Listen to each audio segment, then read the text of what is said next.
Morning! Tuesday, and we are making sock snakes. Yesterday it was rabbits, today it's snakes. And for this I'm using a sports sock. One of my son's old rugby socks that he can no longer fit into because he's got huge feet these days. So I'm going to need this, stuffing and elastic bands. So as I said yesterday, for my stuffing I'm just using more old socks. Just because I need to use them up, might as well.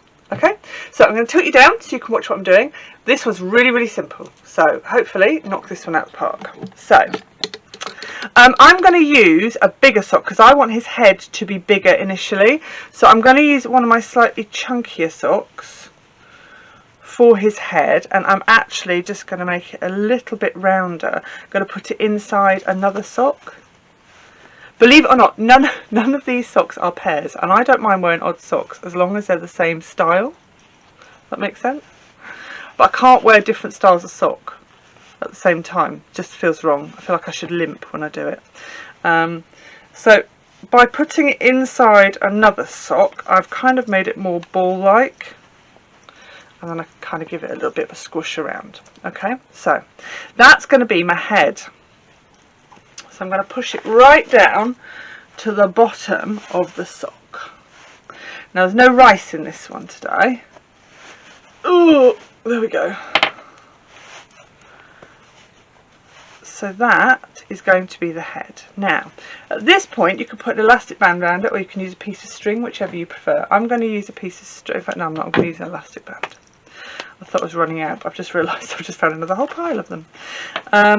So I am going to put an elastic band around the sock. So I suppose it said it's a snake. I consider this to be more of a caterpillar because they've got that segmented body, haven't they? But hey, whatever you prefer. Love those caterpillar cakes that you can get. I've forgotten the name of them now. That was totally irrelevant, but hey. Right, so I'm just using a slightly smaller sock now, stuffed inside another sock. Again, it just seems to make them rounder if you put a sock inside a sock. I think because you've got that double, you've got less knobbly bits. And then all I'm actually going to do is just twist that and go back over it again with the rest of the sock. So I'm not having to do any sewing or cutting. So it's ideal for little ones, this one. Now I'm going to stick my next sock in. Now the heel sometimes causes a little bit of a problem. But if you just pop it in, there we go, and then pop another elastic band around. Oh, now try and straighten it up so that it's all in a line, or you end up with a very wonky caterpillar, which is fine. There is nothing against a wonky caterpillar. What you can do, it's really nice, you've got really little ones and you've got the story of the hungry caterpillar. You can actually make one of these if you've got a green sock. And then you can actually almost act out the story of the hungry caterpillar. Just putting that one out there. Ooh, look, I've got another big sock. So I would actually have these getting slightly smaller all the way, because they kind of get skinnier, don't they, towards their back end, I suppose, so they can hang when they're in their cocoon. So, sorry, I've just realised it's very interesting to watch, is it? But again, twist and pop through. And then pop that in the sock. Now, if you've got stuffing, you can use stuffing instead. You can use an old pillowcase. Like, not an old pillowcase, like an old pillow. If you've got an old pillow and you want to use that to do it. Because it'll be a bit softer than using socks. But this is just, I've got it, don't want to waste it, thought I would use them. So I would normally do 5, just because things look better with odd numbers. If you ask any florist, they'll tell you odd numbers always work better. Don't know why. I'm sure it's something to do with maths and the way the world is made. Fibonacci's something. Here we go.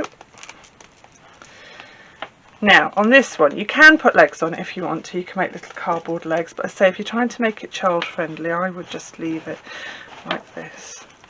And then finally another little pair and then pop that in there, and then just tie off finally with another elastic band. Now you do need to be careful this one doesn't ping off, so if you want to you can stitch that bit.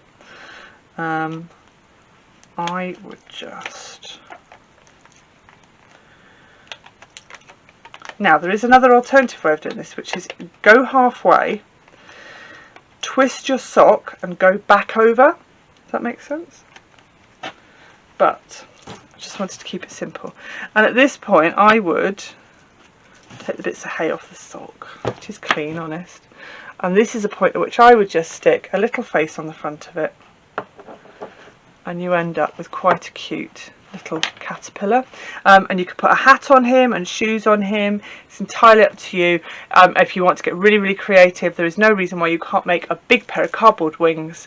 And then you can actually have a caterpillar that turns into a butterfly, because you can attach the cardboard wings to it as well.